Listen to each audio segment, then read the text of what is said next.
हे viewers, कैसे हो आप सब। आप सबका फिर से स्वागत है हमारी एक नई वीडियो में। और इस वीडियो में मैं आपको डिटेल में बताने वाला हूं कि जो आपके घर पे इलेक्ट्रिसिटी आती है, मतलब कि आपके घर पे जो बिजली का कनेक्शन आता है वो एक्चुअली पूरे रास्ते किस तरीके से होते हुए आता है। तो ऐसा तो होता नहीं है कि आपके घर के बगल में बिजली बन रही है और आपके घर तक आ गई। तो बिजली जो की होती है वो बहुत लंबा प्रोसेस को फॉलो करके आपके घर तक पहुँचती है। तो वही प्रोसेस के बारे में आज हम पूरी डिटेल में बात करने वाले हैं। तो चलिए स्टार्ट करते हैं। तो होता क्या है गाइस, सबसे पहले बिजली उत्पादन का जो प्रोडक्शन, मतलब जो इलेक्ट्रिसिटी का जो प्रोडक्शन होता है वो स्टार्ट होता है प्लांट से। प्लांट कोई भी हो सकता है। जो मैक्सिमम यूज होता है वो होता है हाइड्रोलिक पावर प्लांट। और हाइड्रोलिक पावर प्लांट के बाद और भी पावर प्लांट है, न्यूक्लियर पावर प्लांट, और फिर जाके आपका हो गया थर्मल पावर प्लांट, और फिर जगह डीजल पावर प्लांट। बहुत सारे तरह का पावर प्लांट रहता है। तो मोस्टली जो कि ये 4 तरह का जो पावर प्लांट है यूज रहता है, और जिसमें सबसे ज्यादा यूज होता है हाइड्रोलिक पावर प्लांट, वो यूज होता है। ठीक है, तो सबसे पहले हम हाइड्रोलिक पावर प्लांट के बारे में जानते हैं। तो हाइड्रोलिक पावर प्लांट जो पावर प्लांट रहता है उसमें इलेक्ट्रिसिटी जनरेट होती है पानी की हेल्प से। तो होता क्या है कि पानी को डैम में कलेक्ट किया जाता है। आपने कई जगह देखा होगा, बड़ा बड़ा डैम रहता है, वहाँ पे पावर प्लांट भी सेटल किया रहता है पूरा। तो वही रहता है मतलब इलेक्ट्रिसिटी प्रोडक्शन का एरिया। वहाँ पे जो कि है डैम में पानी कलेक्ट करके उसमें प्रेशर क्रिएट किया जाता है। उससे जो कि है आपका एक बड़ा बड़ा टरबाइन लगा रहता है। टरबाइन क्या रहता है, व्हील की तरह, मतलब चक्के की तरह कुछ रहता है। उसमें उसको घुमाया जाता है पानी की हेल्प से, पानी का फोर्स से, मतलब पानी से प्रेशर डाल के उसे घुमाया जाता है। जब वो घूमना स्टार्ट होता है तो वो जनरेटर से कनेक्टेड रहता है। तो जनरेटर में क्या होता है कि मूवमेंट स्टार्ट होता है। जनरेटर में मूवमेंट स्टार्ट होने से क्या होता है कि इलेक्ट्रिसिटी जनरेट होना स्टार्ट हो जाता है। तो इस तरीके से इलेक्ट्रिसिटी जनरेट होता है। और बाकी उसके बाद आता है nuclear power plant. Nuclear power plant में जो कि कुछ गैसेस वगैरह को यूज करके इलेक्ट्रिसिटी जनरेट किया जाता है, गैसेस को जला के। और बाकी उसके बाद आता है आपका thermal power plant. Thermal power plant में जो कि है आपका नीचे में आग लगा दिया जाता है, ऊपर में आपने देखा होगा कुछ पानी वगैरह बॉयल होता रहता है। तो पानी बॉयल करके उसमें से जो स्टीम निकलता है, वो स्टीम की हेल्प से जो कि है उसको घुमाया जाता है टरबाइन को। तो मतलब जो धुआं निकलता है, धुआं भी नहीं, स्टीम होता है वो पानी बॉयल होने से। तो स्टीम जो निकलता है उससे आपका टरबाइन घूमता है, तो उससे मोटर कनेक्टेड रहता है। तो उधर में इलेक्ट्रिसिटी जनरेट होना स्टार्ट हो जाता है। तो प्रोसेस वही रहता है, टरबाइन घूमेगा। तो फिर उसके बाद जो कि आपका उसमें जनरेटर कनेक्टेड रहता है, तो वो उसमें इलेक्ट्रिसिटी जनरेट होने स्टार्ट हो जाता है। सबका प्रोसेस वही रहता है, खाली सिस्टम अलग अलग है वो टरबाइन को घुमाने का। एक आपका हो गया हाइड्रोलिक में पानी की हेल्प से घुमाया जा रहा है, और थर्मल में आपका जो कि है वो भाप के हेल्प से घुमाया जा रहा है। और फिर जाके आपका होता है nuclear power plant. Nuclear power plant में क्या होता है कि वो गैसेस की हेल्प से उसको घुमाया जाता है। और उसके बाद लास्ट में आता है diesel power plant. Diesel power plant जो कि होता है वो आपने अपने अपने लोकल एरिया में भी देखा होगा, जैसे कि शादी पार्टी वगैरह आपके अगल बगल में कहीं होती है, तो आपने देखा होगा कि एक बड़ा बड़ा जनरेटर का यूज़ किया जाता है। जनरली जो जनरेटर होता है ग्रीन कलर का बड़ा बड़ा बना रहता है। तो वो देखिए जनरेटर रहता है, उसमें आपने देखा होगा डीजल को डाला जाता है, तो डीजल डाल के चलाया जाता है। वही होता है डीजल पावर प्लांट। मतलब वो तो छोटे फॉर्म में है, पर जो कि पावर प्लांट बनता है वो बड़े बड़े मतलब कि ह्यूज साइज में बनाया रहता है। पर प्रोसेस वही रहता है उसका काम करने का, डीजल पावर प्लांट का। तो ये 4 तरह का मैक्सिमम पावर प्लांट जो कि है चलता है।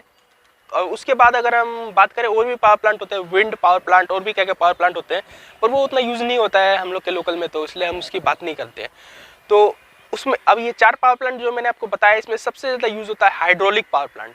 तो ये तो हो गया हाइड्रोलिक पावर प्लांट। अब हाइड्रोलिक पावर प्लांट से हम लोग के घर तक इलेक्ट्रिसिटी आती कैसे, वो बात करते हैं।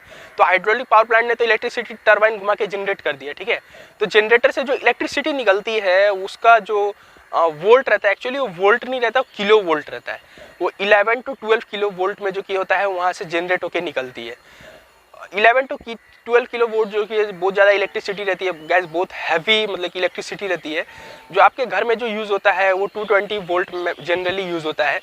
एक फेज जो कि होता है 220 वोल्ट का रहता है जनरली। पर जो कि उधर से जो इलेक्ट्रिसिटी जनरेट होकर निकलती है पावर प्लांट से, वो रहती है 11 to 12 किलो वोल्ट। और मैं आपको बता देना चाहता हूँ कि 1 किलो वोल्ट जो होता है वो जो कि होता है 1000 वोल्ट के बराबर रहता है। तो 1 किलो वोल्ट जब 1000 वोल्ट के बराबर है, तो 11 या कि 12 किलो वोल्ट की इलेक्ट्रिसिटी जनरेट होगी, तो कितना 1000 वोल्ट हो जाएगा। तो 11 to 12,000 वोल्ट का इलेक्ट्रिसिटी जनरेट होता है एक पावर प्लांट से। पर उतना भी इलेक्ट्रिसिटी सफिशिएंट नहीं है। इलेक्ट्रिसिटी तो हम लोग के लिए बहुत ज़्यादा है, पर उतना इलेक्ट्रिसिटी सफिशिएंट नहीं है आपके घर तक उसको पहुंचाने के लिए, क्योंकि डिस्टेंस बहुत लंबा रहता है, बहुत लंबा उसको ट्रैवल करना पड़ता है। तो उसकी वजह से क्या होगा, अगर उतना कम इलेक्ट्रिसिटी वायर के थ्रू होकर जाएगी, तो मैक्सिमम इलेक्ट्रिसिटी जो कि है वो रास्ते में लॉस हो जाएगी, और जो कि आपके घर तक कुछ इलेक्ट्रिसिटी पहुँचेगी या कुछ पहुँचेगी भी नहीं। तो इसीलिए जो कि है एक स्टेप अप ट्रांसफार्मर का यूज़ किया जाता है। वो एक ट्रांसफार्मर रहता है, बहुत बड़ा सा पावर प्लांट के बगल में ही लगाया रहता है। तो उधर में वो 11 to 12 वाली इलेक्ट्रिसिटी को, 11 to 12 किलो वोल्ट वाली इलेक्ट्रिसिटी को वो लोग कन्वर्ट कर देते हैं सीधा 400 to 440 किलो वोल्ट्स में। मतलब कि 400 to 440 किलो वोल्ट्स। गाइस आप सोच ही सकते हो कितनी ज़्यादा इलेक्ट्रिसिटी हो जाती होगी, क्वांटिटी मतलब उसका जो कि प्रेशर है वो कितना ज़्यादा हो जाता होगा इलेक्ट्रिसिटी का।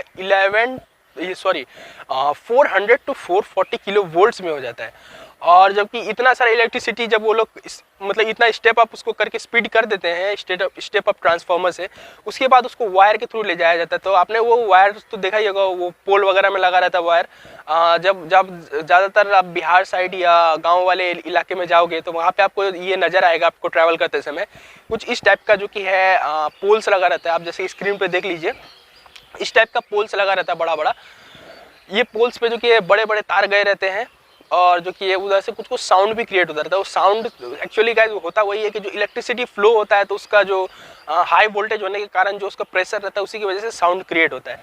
तो वो जो कि है वो साउंड क्रिएट होता है। बाकी ये जो कि यही तार से जो इलेक्ट्रिसिटी है आपके घर तक पहुँचती है। तो ये तार से डायरेक्ट आपके घर तक नहीं पहुँचती है, तार से होते हुए ऐसे बड़े बड़े पोल से होते हुए इलेक्ट्रिसिटी जाती है। इसमें जो कि है आपका 400 to 440 किलो वोल्ट की इलेक्ट्रिसिटी रहती है। जब ये जाती है चलते चलते आपके शहर वाले इलाके में पहुंच जाती है तो अब इसको डिस्ट्रीब्यूशन का काम करने के लिए यूज़ किया जाता है सब डिस्ट्रीब्यूशन स्टेशन का। तो सब डिस्ट्रीब्यूशन स्टेशन जो कि रहता है वो क्या करता है, इलेक्ट्रिसिटी का जो कि है वो क्या कहता है उसको थोड़ा मतलब घटा देता है। इलेक्ट्रिसिटी को जो कि है वो आपका 400 to 440 में किलो वोल्ट में थी, तो उसको फिर वो दोबारा कर देगा 13 किलो वोल्ट में। 13 किलो वोल्ट में जो कि है सब स्टेशन इलेक्ट्रिसिटी को कन्वर्ट कर देता है। अब सब स्टेशन उसको कन्वर्ट करने के बाद 13 किलो वोल्ट में वो फिर डिस्ट्रीब्यूट कर देता है आपके लोकल एरिया की तरफ। तो लोकल एरिया की तरफ भी आती है तो वो भी तार जो कि है अच्छे मोटा मोटा रहता है। तो वो तार में भी जो कि 13 किलो वोल्ट की इलेक्ट्रिसिटी जो कि है वो फ्लो होती रहती है, जो कि वो बहुत ज़्यादा इलेक्ट्रिसिटी है। और वो 13 किलो वोल्ट की जो इलेक्ट्रिसिटी है वो सबसे पहले आती है आपके ट्रांसफार्मर में। आपने अपने लोकल एरिया में देखा होगा कुछ इस टाइप का ट्रांसफार्मर्स वगैरह लगा होगा आपके एरिया में, कहीं पोल वगैरह के ऊपर में बड़ा बड़ा ट्रांसफार्मर। पर वो बड़ा नहीं है, छोटा ट्रांसफार्मर है स्टेप अप ट्रांसफार्मर के मुकाबले। स्टेप अप जो ट्रांसफार्मर रहता है बहुत बड़ा बड़ा रहता है। तो ये इसको बोला जाता है जो आपके घर के अगल बगल में लगा रहता है, इसको बोला जाता है स्टेप डाउन ट्रांसफार्मर। तो जो कि 13 वोल्ट की किलो वोल्ट की जो इलेक्ट्रिसिटी सब स्टेशन से निकली थी, तो सब स्टेशन से आती है इस ट्रांसफार्मर में। इस ट्रांसफार्मर में आने के बाद जो कि इलेक्ट्रिसिटी जो है आपका सीधा 220 वोल्ट में कन्वर्ट हो जाती है। नॉर्मली जो 220 वोल्ट आपके घर में लगती है उसमें कन्वर्ट हो जाती है। अब ये ट्रांसफार्मर जो की है, कोई ट्रांसफार्मर डबल फेस में कन्वर्ट करता है इलेक्ट्रिसिटी को, कोई ट्रांसफार्मर जो की है 3 फेस में कन्वर्ट करता है। तो मतलब जिस हिसाब की रिक्वायरमेंट होती है एरिया में उस हिसाब से मतलब कि ट्रांसफार्मर जो की है लगाया जाता है, उस हिसाब से जो कि इलेक्ट्रिसिटी उतने फेस में बढ़ जाती है। पर एक फेस जो बनता है इलेक्ट्रिसिटी का वो 220 वोल्ट का ही बनता है। तो उस हिसाब से 1 फेस 2 फेस 3 फेस जो कि आपको इलेक्ट्रिसिटी बांटी दी जाती है और उस हिसाब से आपको मिलती है इलेक्ट्रिसिटी।